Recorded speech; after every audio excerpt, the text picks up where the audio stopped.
আসসালামু আলাইকুম আমার প্রিয় দর্শক শ্রোতা, শুভেচ্ছা নেবেন। আজকে আমি সম্পূর্ণ নতুন একটা এপিসোডে আপনাদেরকে সুস্বাগতম জানাচ্ছি। একটি খেজুর বাগান ঘুরে দেখাবো আপনাদেরকে।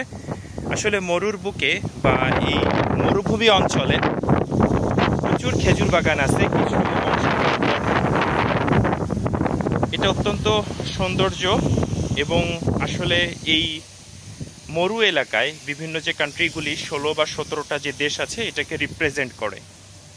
বাংলাদেশে সাধারণত কলা গাছ যেভাবে একটার পাশে একটা বড় হয় বা অটোমেটিক্যালি রান করে, এই খেজুর গাছগুলিও ঠিক সেরকম। এখানে পানিগুলি স্বয়ংক্রিয়ভাবে দেওয়া হয়। আসলে এই পানি দেওয়া ছাড়া এই গাছগুলি বাঁচবে না।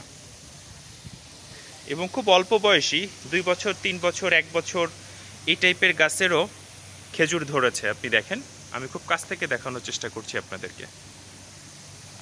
এবং প্রতিটি গাছের এই যে পাইপ দেওয়া আছে, কিছু সময় পর পর অটোমেটিক্যালি পানি চলে আসে এখানে। বিভিন্ন প্রজাতির খেজুর, কোনোটা অনেক বড়, কোনোটা কিছু ছোট প্রকৃতির।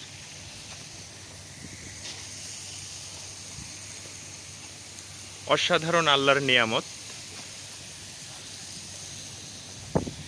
আসলে আপনি নিজ চোখে না দেখতে পারলে বিশ্বাসই করবেন না। অসাধারণ।